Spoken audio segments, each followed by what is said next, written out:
Love. And no, I'm not just talking about the boyfriend-girlfriend thing. Listen, one thing I've learned in the last couple of years is a concept that most people won't admit. Most of us don't know how to love. Crazy, right? And like I said before, I'm not just talking about exclusively relationship kind of love. I'm talking about just people we interact with in general. If you watch people, you will see this idea repeat in so many ways. Come take a walk with me.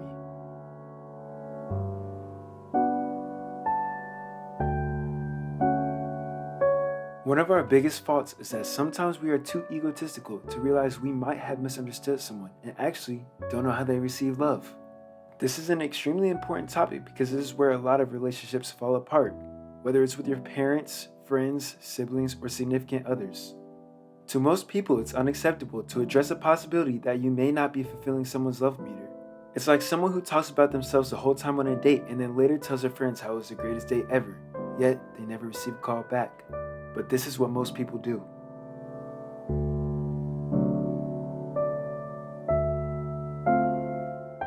We make the assumption that the way we give love should be received equivalent to the intention of our display of affection.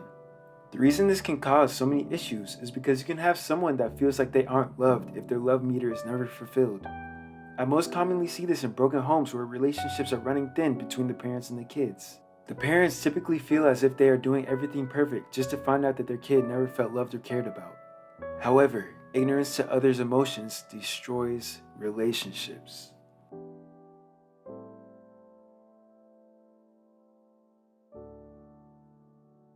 Talk, learn, and understand how people feel. Listen to what makes them feel comfortable and accepted.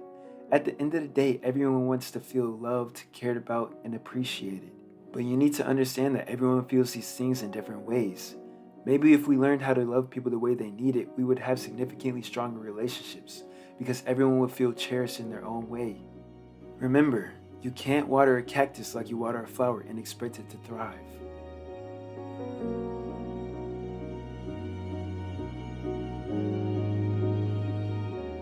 Another reason why a lot of us seem to struggle with the concept of love is because we lack urgency in trying to study what love actually is.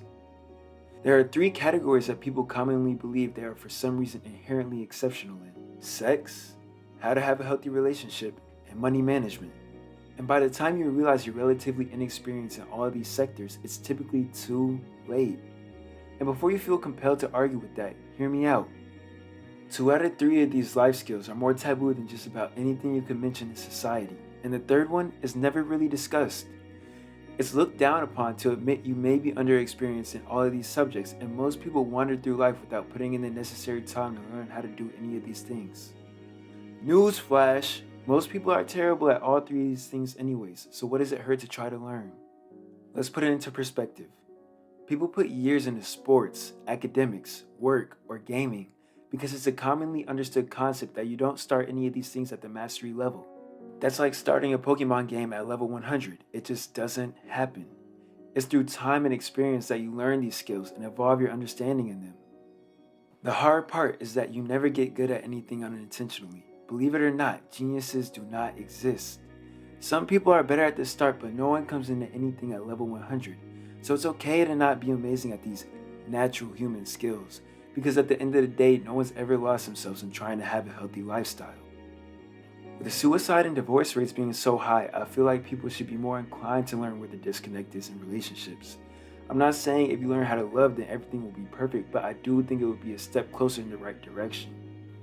Most of us had to learn how to maneuver through life with the baggage that we racked up during early to mid-childhood.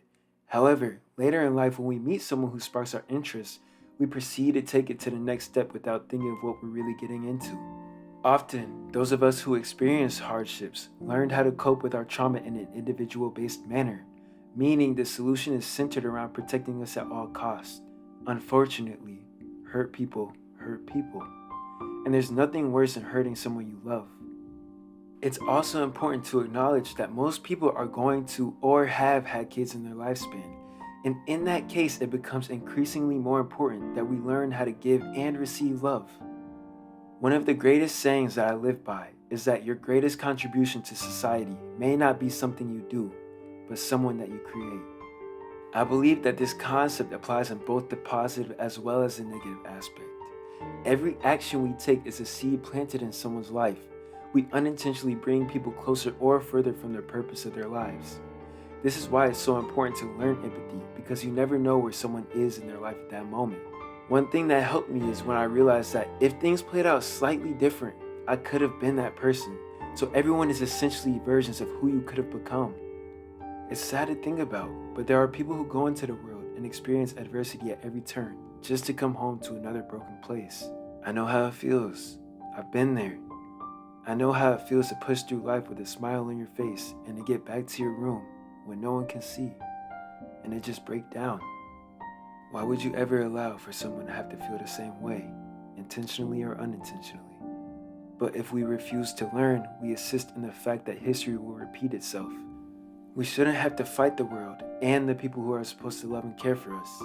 It's interesting to realize that the very oppressors in your life have sometimes gone through the same exact things you are experiencing. This is why it's so important to heal and to take the necessary time to study what love is, because it's very common for the abused to become the abuser. Ignoring your faults and flaws is just another way to expedite the cyclical behavior that you are allowing yourself to become a part of. The interesting similarity between life and chess is that you will never win unintentionally.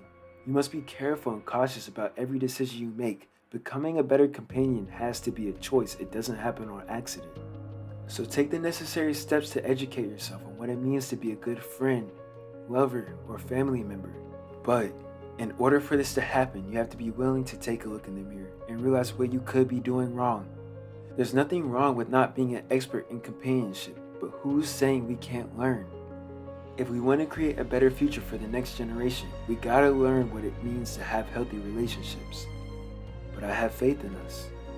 I know we are capable of becoming better people in general. So I'm going to leave you with this. Learn what it means to just be a good human being. And we will be able to transform this world one person at a time. I believe in you. And I believe in us. We got this.